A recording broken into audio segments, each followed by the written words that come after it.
আফগানিস্তানের সাথে বড় ব্যবধানে জিতলেই সেমিফাইনালে চলে যাবে বাংলাদেশ। সোশ্যাল মিডিয়ায় বেশ ফলো করে এখন আলোচনা হচ্ছে এটা নিয়েই। তবে সেই বড় ব্যবধানের জয়টা আসলেই কতটা বড় সেটা এখনও জানা হয়নি সমর্থকদের। কিন্তু এবার জানা গেল টাইগারদের সেমিফাইনালে যাওয়ার আসল সমীকরণ। সেমিফাইনালে যাওয়ার জন্য জয়ের ব্যবধানের সেই সমীকরণ কি আসলেই কঠিন হবে নাকি সহজ হবে টাইগারদের জন্য, সেটাই শুনবো প্রতিবেদনে। টাইগারদের জন্য আশার আলো যে মঙ্গলবার ভোরে রাশিদ নাবিদের বিপক্ষে মাঠে নামার আগেই ভারত ও অস্ট্রেলিয়া ম্যাচের ফলাফল জেনে যাবে তারা। আর এতে করে আফগানদের সাথে কেমন ব্যবধানে জিততে হবে কিংবা জিতেও আদৌ কোনো লাভ হবে কিনা সেটা বুঝেই খেলতে নামতে পারবে শান্তরা। তবে অস্ট্রেলিয়া ম্যাচের আগেই এখন সব সমীকরণ পানির মতো পরিষ্কার হয়ে আছে সাকিব রিয়াদদের সামনে। সেমিফাইনালে যেতে হলে এই সমীকরণ অনুযায়ী ম্যাচের ব্যবধান নির্ধারণ করতে হবে টাইগারদের জন্য। তবে কি সেই সমীকরণ, চলুন সেটাই বুঝে নেওয়া যাক। সুপার 8-এর গ্রুপ একে প্রতিটা দলই এখন পর্যন্ত খেলে ফেলেছে 2টি করে ম্যাচ, যেখানে 2 ম্যাচের 2টিতেই জিতে সুবিধাজনক অবস্থানেই আছে ভারত। সাথে নেট রান রেটটাও আছে বেশ দারুণ অবস্থানে। 4 পয়েন্ট নিয়ে সেমিফাইনালে যাওয়ার দৌড়ে সবার চেয়ে এগিয়ে আছে তারাই। তবে বাকি 3 দলের কারো অবস্থাই খুব একটা ভালো না।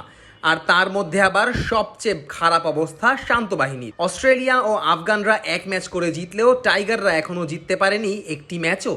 তাই স্বাভাবিকভাবেই টেবিলের সবচেয়ে তলানিতে আছে তারা। অন্যদিকে 2 দলের পয়েন্ট সমান হলেও নেট রান রেটের ব্যবধানে আফগানদের থেকে এগিয়ে আছে অজিরা। তাই তো টেবিলের 2 নম্বরে অবস্থান করছে ম্যাক্সওয়েল ওয়ার্নাররা। এত বাজে অবস্থানে থেকেও বাংলাদেশ ঠিকই উঠে যেতে পারে সেমিফাইনালে। তবে সেক্ষেত্রে জয়ের ব্যবধান ও অস্ট্রেলিয়ার ভারতের কাছে হারাটা অনেক বেশি গুরুত্বপূর্ণ। অস্ট্রেলিয়া যদি কোনোভাবে ভারতের সাথে জিতে যায় তাহলে স্বপ্ন শেষ হয়ে যাবে শান্তদের। তাই ধরে নেওয়া যাক অজিরা ভারতের সাথে হেরে যাবে। এখন হারলে কত রানের ব্যবধান কিংবা কয় বল বাকি থাকতে হারবে অজিরা, সেটাই বড় প্রশ্ন।